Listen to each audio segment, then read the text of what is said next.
குற்றத்தை மன்னிப்பது ராஜாவுக்கு மகிமை.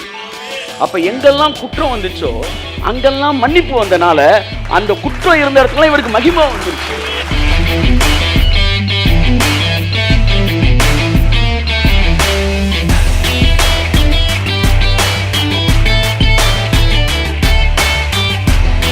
தப்பு பண்ணா மழை வராது அப்படின்றத தெளிவா இருக்கு. நீதி வந்தா மழை வரும் நம்ப மாட்டேன்ற.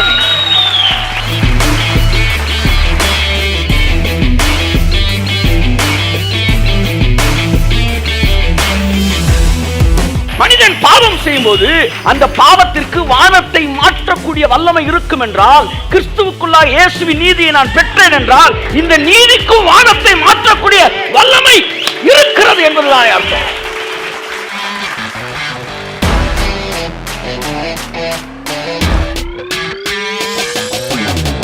நான் பாவம் செஞ்சா வானத்தை அடப்பார்னா, நான் இயேசுவை ஏற்றுக்கொண்ட வானத்தை திறப்பார்.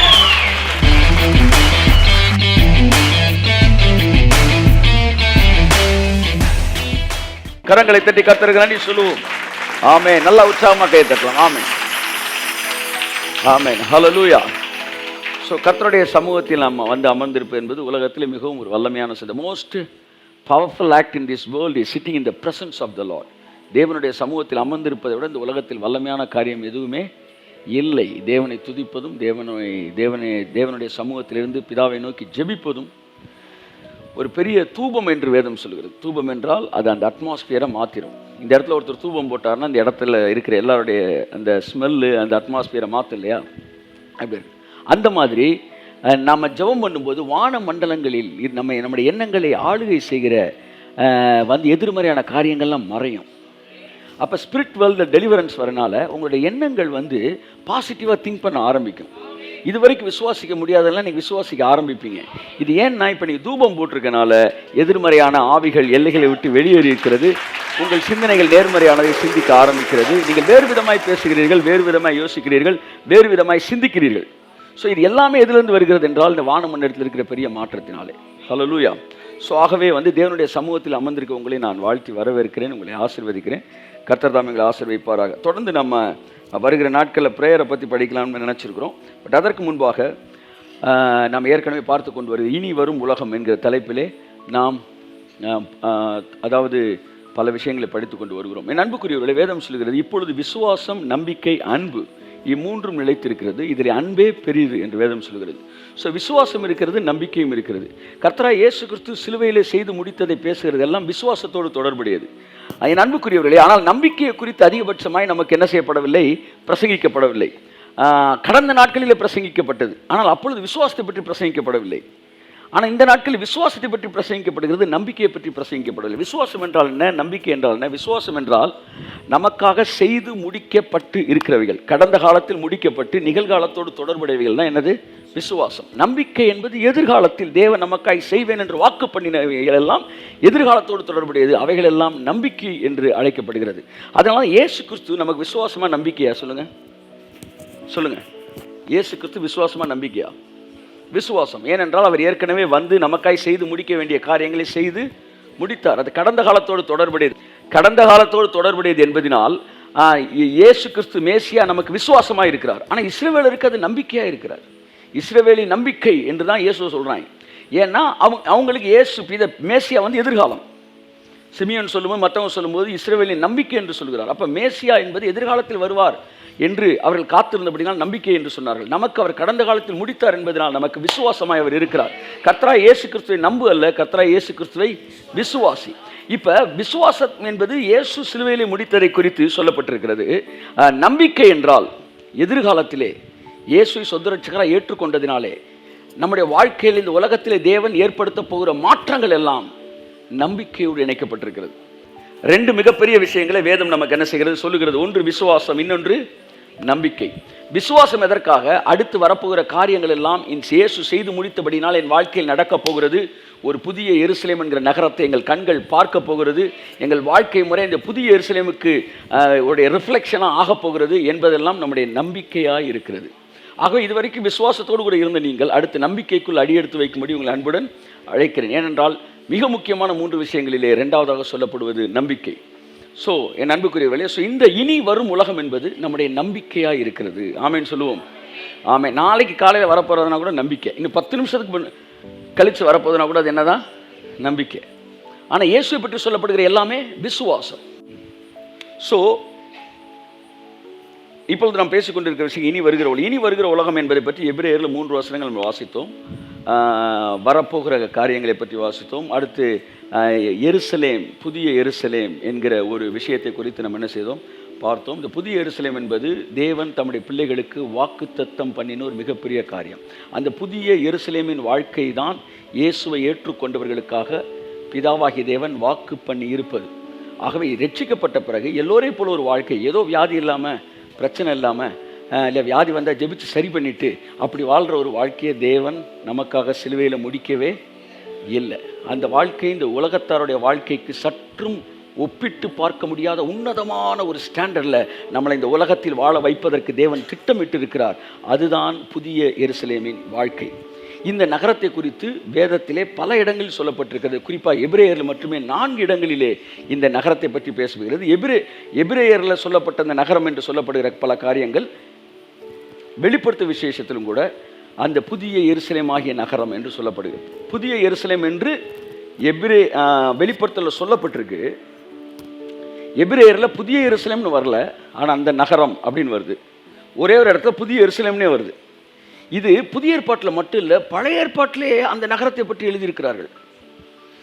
அதை குறித்து நீங்கள் போய் பார்த்தீங்கன்னா ஏசாயெல்லாம் அந்த நகரத்தை பற்றி பேசுகிறான். மேசியாவே இன்னும் வரல, மேசியா நாளைக்கு, புதிய எருசலேமு நாளை கழிச்சு. அவன் நாளைக்கு ப்ராபசின்னு சொல்லிட்டான், நாளை கழிச்சு கையெழுத்து நாளை கழிச்சு ப்ராபசி பேசிட்டான். அந்த நகரம் எப்படி இருக்கும், அதனுடைய மதில்கள் எப்படி இருக்கும் அப்படின்னு வெளிப்படுத்தல சொல்லப்பட்டதை ஏசாயா சொல்லிட்டு போயிட்டான். அவர்கள் எல்லாம் அந்த நகரத்தை குறித்து கனவு கண்டார்கள், அந்த நகரத்தை குறித்து வெளிப்பாடு பெற்றவர்களாக இருந்தார்கள். ஏதோ ரட்சிக்கப்பட்டு ஜபத்தை பண்ணி பிரச்சனை இல்லாமல் ஒரு வாழ்க்கை வாழ்ந்து சர்வைவலுக்காக இயேசு என்பது அல்ல. அது இந்த உலகத்தை தலையிலாக்குகிற ஒரு சுவிசேஷம். சுவிசேஷம் என்பது உலகத்தை தலையிலாக்குவது. அதற்காக தான் ஆதி அப்போஸ்தலர்களை பார்த்து உலகத்து மக்கள், யூதர்கள் சொன்னார்கள், இதோ உலகத்தை தலையிலாக்குகிறவர்கள் இங்கே வந்திருக்கிறார்கள். கலக்குகிறவர்கள் அல்ல. the one who makes the world upside down, தலையிலாக்குகிறவர்கள். அப்போ சுவிசேஷம் என்னன்னா, நீங்கள் சுவிசேஷத்தை பிரசங்கிக்க மனுஷனுடைய வாழ்க்கையெல்லாம் தலையிலாயிரும். ஏன்னா அவன் ஏற்கனவே தலைகீழாக நடந்துக்கிட்டு இருக்கனால அவனை தலைகீழாக்குனா தான் அவன் நேரம் நடப்பான். இதுதான் வாழ்க்கை, இப்படித்தான் இருக்க வேண்டும், இப்படித்தான் நீ வாழ வேண்டும், இப்படித்தான் ஆரோக்கியமாக இருக்க வேண்டும், இத்தனை வயது வரைக்கும் நீ பசுமை புஷ்டியமாக இருக்க வேண்டும். 100 வயதில் அவன் மரித்தால் அவன் வாலிபன் என்று எண்ணப்படுவான் என்பதுதான் அந்த புதிய எருசலேமின் வாழ்க்கை. ஆகவே விசுவாசத்திலிருந்து நாம் நம்பிக்கையோடு இணைக்கப்பட்டவர்களாக இருப்பதற்காக நாம் அழைக்கப்பட்டிருக்கிறோம். ஆகவே ரட்சிக்கப்பட்ட எல்லாருடைய இருதயமும் இப்பொழுது நம்பிக்கையாகிய புதிய எருசலேமோடு இணைக்கப்படுவதாக. ஆமென், ஆமென். ஒரு மனம் மிகவும் வல்லமையானது. ஜெபமும் பிரசங்கமும் ஜனங்களுடைய இருதயங்களை ஒருமுகப்படுத்துகிறது.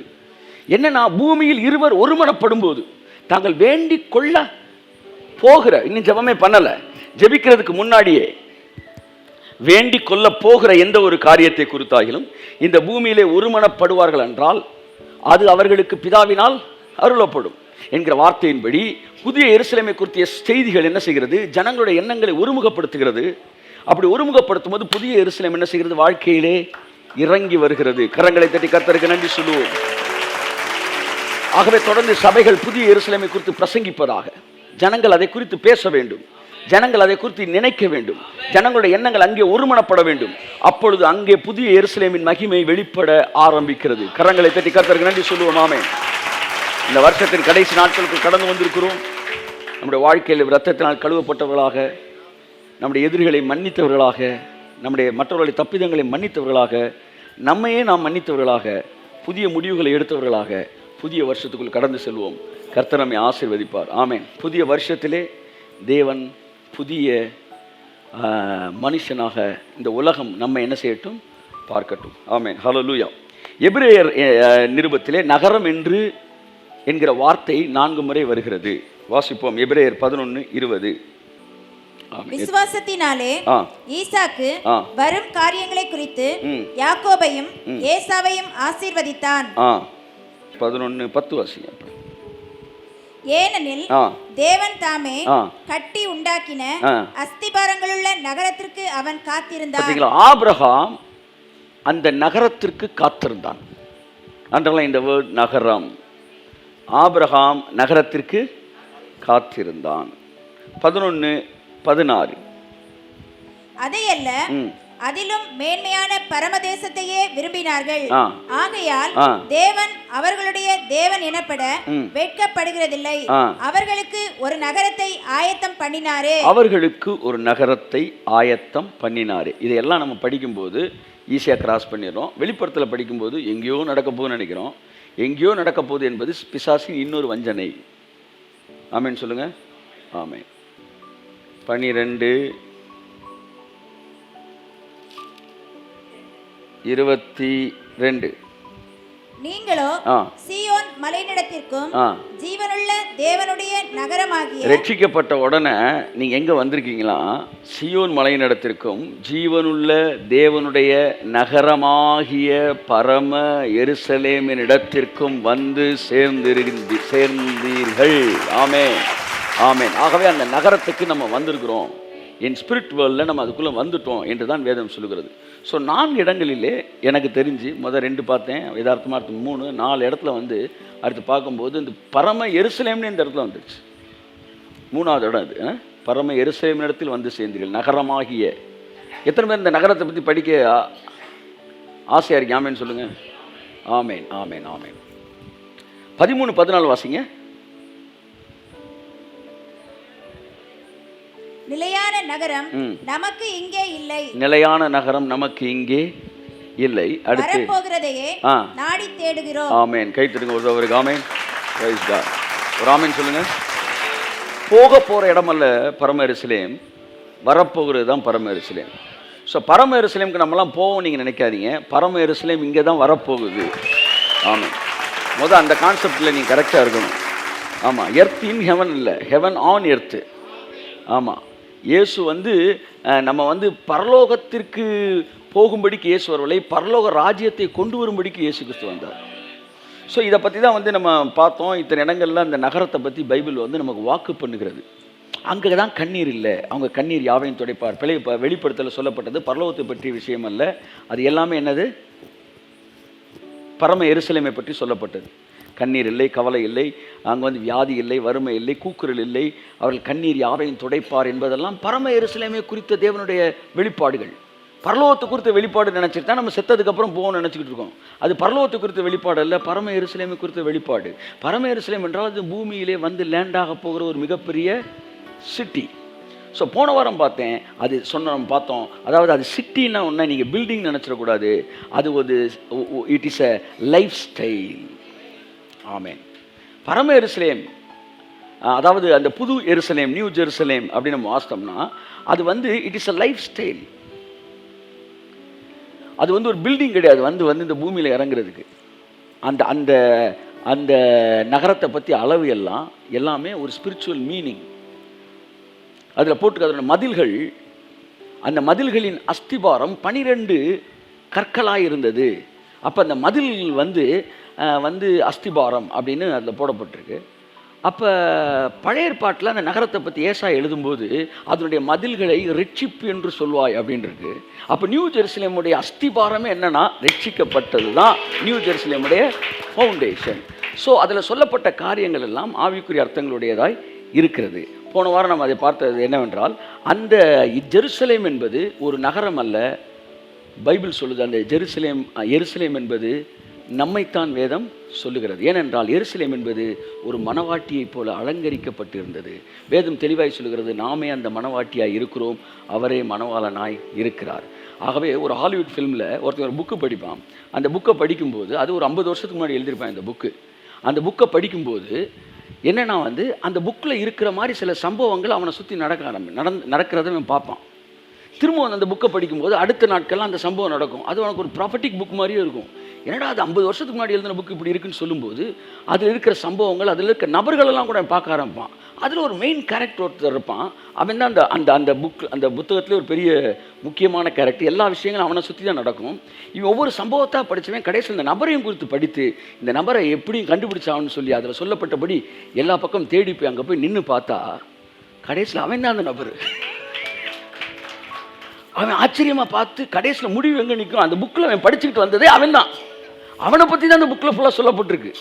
அப்படித்தான் இந்த பைபிளில் நம்ம என்னென்னமோ நினச்சி படிச்சுக்கிட்டு இருக்கிறோம். கடைசியில் போய் சுற்றி பார்த்தா நம்ம கையா. அதுதான் இயேசு சொல்லுகிறார், என் வேதத்தின் மகத்துவங்களை அவர்களுக்கு நான் எழுதி கொடுத்தேன், அவர்களோ அதை அந்நிய காரியமாக எண்ணினார்கள்.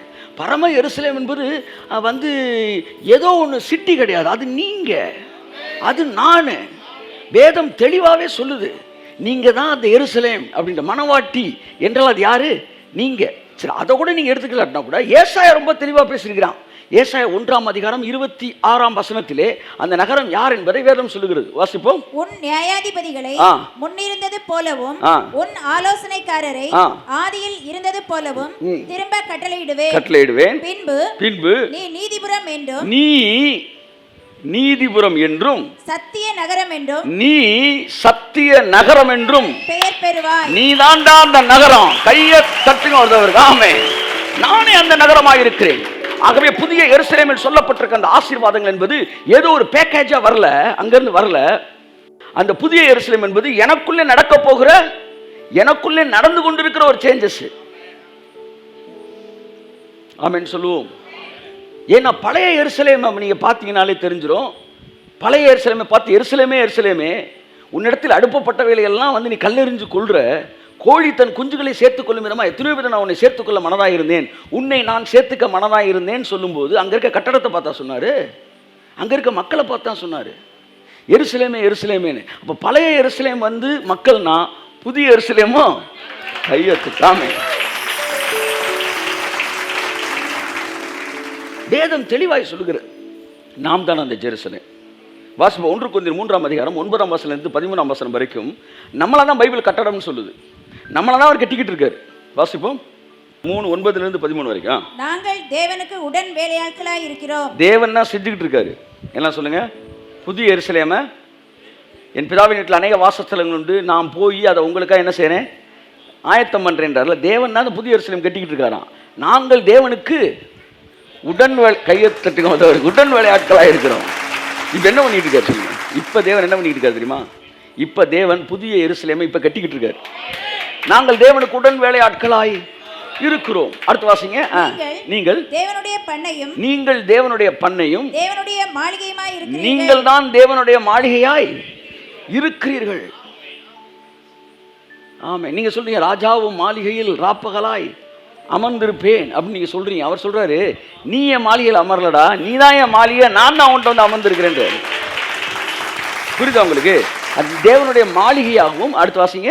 எனக்கு அளிக்கப்பட்ட தேவ கிருபையின்படியே புத்தியுள்ள சிற்பாசாரியை போல அஸ்திபாரம் போட்டேன். பாத்தீங்களா? அப்ப நீங்க நியூ ஜெருசலேம்னா அஸ்திபாரத்தை போடுறாங்க.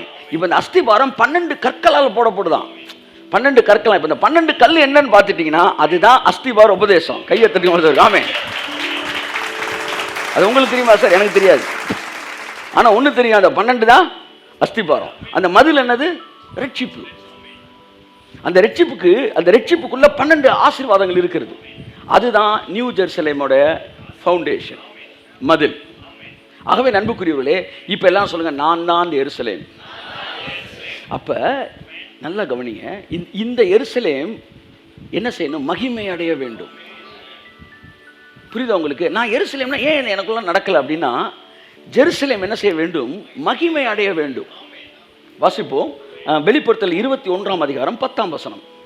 21:10. ஆமென். பெரிதும் உயரமான ஒரு பர்வதத்தின் மேல் என்னை ஆவியில் கொண்டு போய் தேவனுடைய மகிமையை அடைந்த எருசலேமாகிய அப்படின்னா எருசலேம் மகிமை அடையாத ஒரு பொசிஷன் இருக்கு, மகிமை அடைந்த ஒரு பொசிஷன் இருக்கு. சொல்ற புரியுதா? எல்லாம் பக்கத்தில் பாருங்க. இருமிக்கிட்டே இருக்கிற ஒரு அம்மா பார்க்குறீங்க, பக்கத்தில் பாருங்க. பலவீனத்தோடு இருக்கிற அம்மா பார்க்குறீங்க, கண் பார்வை மங்கினவங்களை பார்க்குறீங்க. இவங்களாம் நியூ ஜெருசலேம். ஆமாம், இவங்க தான் புதிய எருசலேம், மகிமை அடையாத புதிய எருசலேம். இப்போ என்ன நடந்துகிட்டு இருக்கு? நாளுக்கு நாள் இவர்கள் மகிமையின் மேல் மகிமை அடைந்து புதிய எருசலேமாக மறுரூபம் அடைகிறார்கள். ஆமென். கண்ணாடியிலே பார்க்க வேண்டும். புதிய எருசலேம் எப்படி இருக்குன்னு கண்ணாடியில் பார்த்து பார்த்து பார்த்து, நீங்கள் கண்ணாடியில் பார்க்குறீங்க தலைமுடி குழஞ்சிருக்கு, கண்ணாடியில் பார்க்குறீங்க வந்து முகத்தில் மை இருக்குது. இப்போ என்ன செய்றீங்க? கண்ணாடியை பார்த்து பார்த்து பார்த்து தலைமுடியை சரி பண்ணுறீங்க, அடுத்து முகத்தில் இருக்க மையை துடைக்கிறீங்க, அடுத்து 2 கண்மை வந்து அது என்னது அந்த குச்சியை எடுத்து ஸ்டிக் எடுத்து வந்து சைனீஸ் ஃபைட்டர் மாதிரி அப்படி தொட்டு சரட்டுன்னு இழுக்கிறீங்க, இழுத்தோன்னா அப்படின்னு ஆயிடுறீங்க. அடுத்து வந்து என்னென்னமோ பண்ணி கண்ணாடியை பார்த்து சரி பண்ணுற மாதிரி நீங்கள் நியூ ஜெருசலேமை பார்த்து பார்த்து பார்த்து உங்களுக்குள்ள அந்த மறுரூபம் அடைகிறது. மகிமையின் மேல் மகிமை அடைந்து மறுரூபம் அடைகிறீங்க. ஸோ தொடர்ந்து சபை புதிய எருசலேமை, பரம எருசலேமை பேசிக்கொண்டே இருந்தால் நம்முடைய வாழ்க்கை அந்த வெளிப்படுத்தல் 21ஆம் அதிகாரத்தில் சொல்லப்பட்ட அந்த ஆசீர்வாதங்களுக்கு ஒப்பாக மாறும். ஆமென், ஆமென். அப்ப மகிமை அடையாவிட்டால் நல்லா கவனிங்க, இயேசுவே அமைதியாக இருந்திருக்கிறார். எல்லா தேவ மனிதர்களும் இந்த பூமியிலே மகிமை அடையும் வரைக்கும் சாதாரண மனிதர்களைப் போலதான் இருந்தார்கள். யோவான் ஸ்நானனா இருக்கட்டும், இயேசுவா இருக்கட்டும், அந்தி கிறிஸ்து கூட பெருகிறானா, அவன் இன்னும் அவனால அவனை மகிமைப்படுத்தலை. ஸோ அது க்ளோரிஃபை பண்ணும்போது தான் அந்த விஸ்வரூபம். கையை தட்டுங்க. ஆமென். அப்பதான் நீங்க சொல்லுவீங்க, எதை கண்டு சிரித்தாய்? வெளிப்படும் சுயரூபம். ஆமாம், விதையை போட்டு விதைக்குள்ள இருந்து விருட்சம் பொறுப்பது போல உங்களுக்குள்ள அந்த சுயரூபம் வெளிவருமா. அதுதான் விஸ்வரூபம். அதுதான் வந்து மகிமை அடைவது. மகிமை அடைவது. அதான் புறஜாதிகள் வந்து அந்த விஸ்வரூபம் எடுக்கிறாரியா சாமின்றாங்கல்ல, அது மகிமை அடைகிறது தான். நீங்கள் உங்களுக்குள்ள ஒரு விஸ்வரூபம் இருக்கு, அந்த விஸ்வரூபத்தை நீங்க எடுப்பீங்க. அதுதான் மகிமை அடைந்த பரம எருசலேம். மகிமை அடையாவிட்டாலும் அது எருசலேம் தான். நீங்களும் நானும் பரம எருசலேமா இருக்கிறோம். ஒரு தடவை சொல்லுங்களேன், நான் தேவனுடைய பரம எருசலேமாக, மணவாட்டியாகிய அலங்கரிக்கப்பட்ட பரம எருசலேமாக இருக்கிறேன். அப்ப திருமணத்துக்கு எப்படி ஒரு ஒரு மணவாட்டி அலங்கரிப்பது போல உங்களை வந்து ஒவ்வொரு நாளும் ஆவியானவர் அலங்கரிக்கிறார். நீங்க இன்னைக்கு தூங்கிட்டு நாளைக்கு எருசலேம் வரும்னு நினைச்சீங்கன்னா வராது. நீங்க இன்னைக்கு இந்த மெசேஜை கரெக்டாக கேட்கறதுனால நாளை கழிச்சு வரப்போற எருசலேம் நாளைக்கா மாறும். அந்த ஏற்ற காலம் என்பது டைமை நீங்களே ஃபிக்ஸ் பண்றது. டைமை வந்து நீங்களே வந்து அந்த சரியான நேரத்துக்கு ஏற்றார் போல உங்களை ஈல்டு பண்ணுவது. அப்ப இயேசு கிறிஸ்து கூட மகிமை அடையாத போது, வாசிப்போம், மகிமை அடைவதற்கு முன்பு மகிமை அடைந்த பின்பு ரெண்டு பொசிஷன், 2 ஸ்டேட் அவருக்கு இருந்திருக்கு. யோவான் 7:34. நீங்கள் என்னை தேடுவீர்கள், ஆனாலும் என்னை காண மாட்டீர்கள். நான் இருக்கும் இடத்திற்கு நீங்கள் வரவும் கூடாது என்றார். அப்பொழுது யூதர்கள், இவரை நாம் காணாதபடிக்கு எங்கே போவார்? 7:34 ஆவியானவரை பற்றி பேசுவார். வாசிங்க. தம்மை விசுவாசிக்கிறவர்கள் அடைய போகிற ஆவியை குறித்து இப்படி சொன்னார். இயேசு இன்னும் மகிமைப்படாதிருந்தபடியினால் பரிசுத்த ஆவி இன்னும் அருளப்படவில்லை. இயேசுவே மகிமைப்படாதனால ஹோலி ஸ்பிரிட் என்ன செய்ய முடியல. அப்ப எல்லாருக்கும் மகிமைப்படக்கூடிய ஒரு இடம் ஒன்று இருக்கு. பரம எருசலேமும் மகிமைப்படும் போது 21 மேனிஃபெஸ்ட் ஆகிறது இயேசு. அதனால தான் போன வாரம் பார்த்தோம், பரம எருசலேம் இறங்கி வந்து கொண்டு இருக்கிறது. 3 இடத்துல வந்து இட் இஸ் கம்மிங் டவுன் அப்படின்னு தான் இருக்கு. வெளிப்படுத்தல் 3:12 இறங்கி வருகிறது சொல்கிறது. 21:3 இறங்கி வருகிறேன்னு சொல்லி தேங்கொண்டவனும் அவனுக்கு அந்த இறங்கி வருகிற பரம எருசலேம்னால இறங்கி வருகிறன்ற வார்த்தை சேர்ந்து தான் வருது. அப்படின்னா என்னன்னா டவுன்லோட் ஆகிட்டு இருக்கு. கை தட்டுங்க ஒருத்தவருக்கு. டவுன்லோட் ஆகிட்டு இருக்கு. பரம எருசலேம் டவுன்லோட் ஆகிட்டு இருக்கு. Amen. Praise God. Hallelujah. So எனக்குள்ள உங்களுக்குள்ள அந்த எருசலேம் என்ன செய்து கொண்டிருக்கிறது? டவுன்லோட் ஆகி கொண்டிருக்கிறது. என் அன்புக்குரியவர்களே, ஸோ பைபிளை படித்தவன் எல்லாருமே அதை வந்து ஒரு ஃபிசிக்கல் ஒரு விசிபிளான ஒரு ஸ்டேட்டில் அதை அவன் நினைக்கிறனால அவனால் அதனுடைய உண்மையான அர்த்தத்தை புரிந்து கொள்ள முடியல. அப்போ கிங்டம் ஆஃப் காட்னா என்ன? ஆவியானவர் என்ன சொன்ன? Kingdom of God is also it is not என்ன சொல்ல வந்து அதுவும் ஒரு நாடு அல்லது கட்டிடம் கிடையாது. கிங்டம்னா ரூலிங். தேவனுடைய ராஜ்யம் உங்களுக்குள் வந்திருக்குன்னா தேவனுடைய ரூலிங் உங்களுக்குள்ள வந்திருக்கு. ஆனால் நீங்கள் இந்த உலகத்துல தான் இருக்கிறீங்க. ஆனால் உங்களுக்குள்ள மட்டும் இந்த உலகத்தோட ரூலிங்லேருந்து டெலிவர் ஆகி தேவனுடைய ரூலிங்குள்ள நீங்கள் வர்றனால நீங்கள் மட்டும் வேறு விதமாய் மாறுகிறீர்கள். ராஜ்யம் வருது. அப்போ இண்டிவிஜுவலாக நீங்கள் பரலோகத்துடைய சிட்டிசனாக மாறுறீங்க. அடுத்து என்ன செய்றீங்க? நகரம் வருது. நாடு வரல, நகரம் வருது. நகரம் வருதுனாலே நாட்டில் ஒரு பகுதி தான். நகரத்துக்கு வெளியில் உலகத்தை அப்படியே தான் இருப்பாங்க. இந்த நகரம் மட்டும் வேற மாதிரி இருக்கும். அடுத்து நகரத்துக்கு அப்புறம் தான் உலகம் வருது. கைத்தட்டுங்க அவருக்கு. அவ்வளோதான் மேட்ரு.